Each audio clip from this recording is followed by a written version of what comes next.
The Indianapolis Colts just placed All-Pro left guard Quenton Nelson on the injury reserve, which means he will not be able to come back to practice for at least 3 weeks from today. Why did they wait until late in the week to place him on injury reserve is a question many of us have.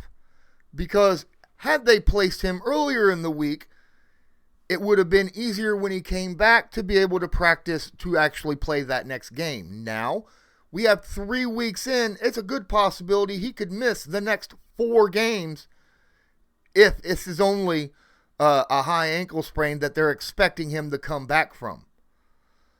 The Indianapolis Colts tomorrow play the Miami Dolphins. The week after that, they play the Baltimore Ravens.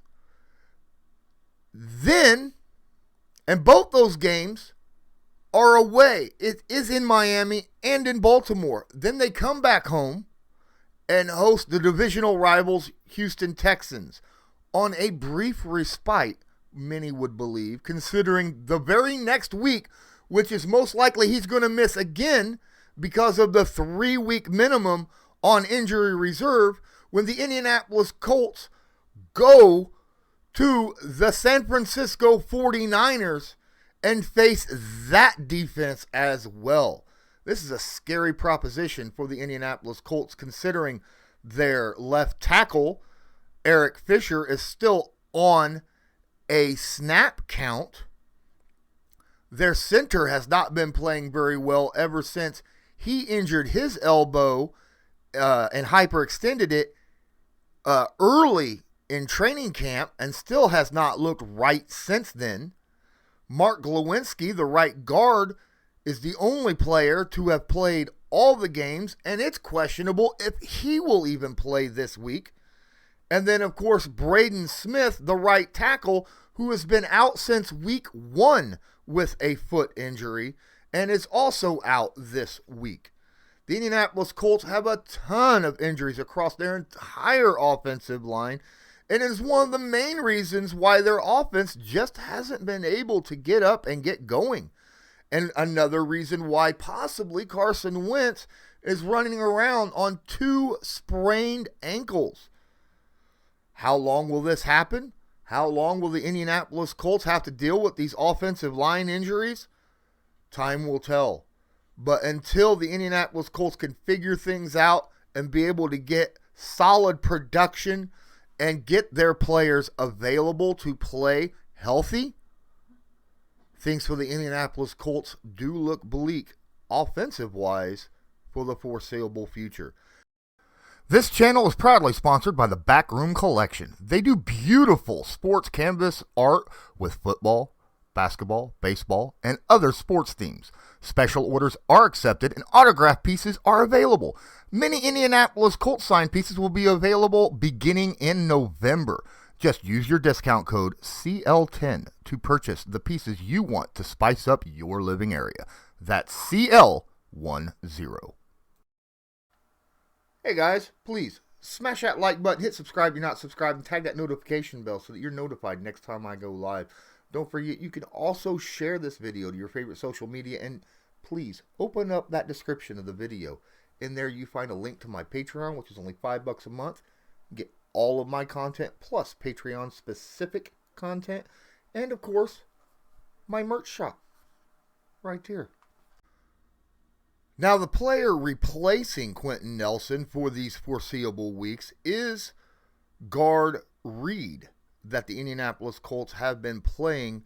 He has been fairly solid. He has not had the woes that many of the backup left tackles for the Indianapolis Colts have had. So that is a bright spot coming in to the fact that Quenton Nelson will be out for the next few weeks. But that's not a good sign. You still got to understand that the Indianapolis Colts offensive line has not had any kind of cohesion. They have not worked together as a unit this entire 2021 season at all. And you cannot undersell how important it is to work beside the guys that you're expected to work with on a daily basis.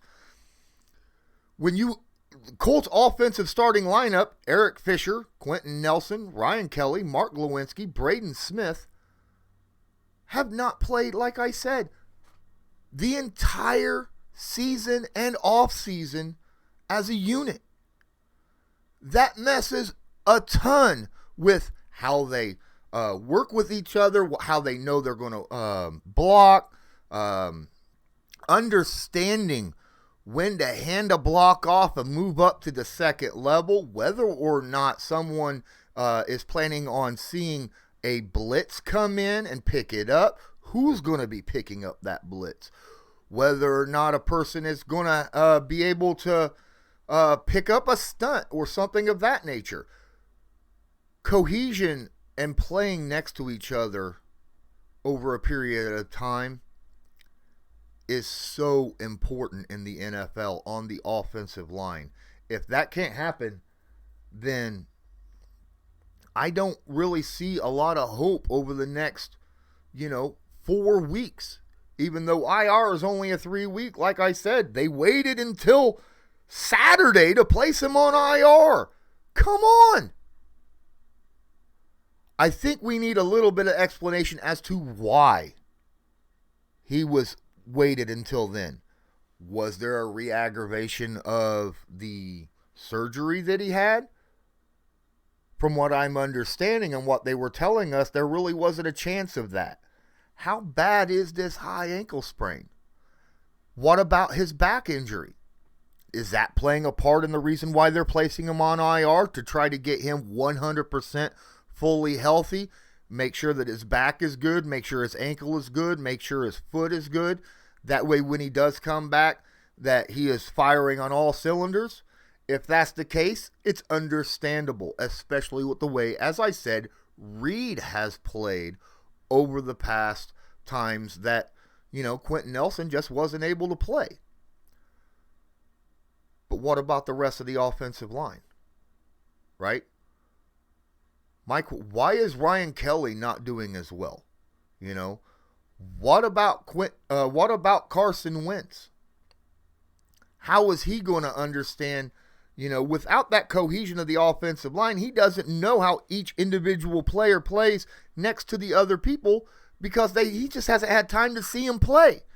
And that's a big deal on how a person moves in the pocket. A quarterback moves in the pocket because he knows how a blocker is going to respond if a defender gets a hand up on him, and he'll be able to feel that and react knowing what that player is doing, where to move in the pocket, whether or not to tuck tail and run or drop or throw the ball away.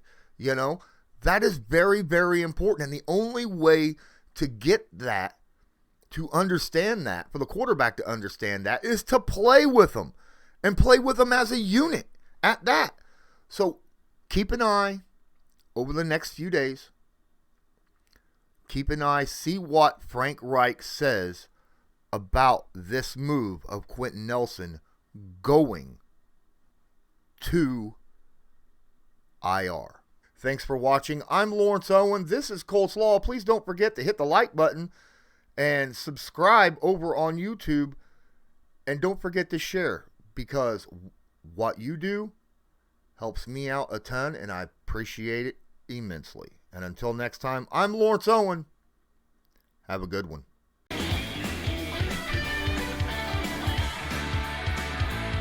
Just because a player's not a household name doesn't mean we can't make him a household name.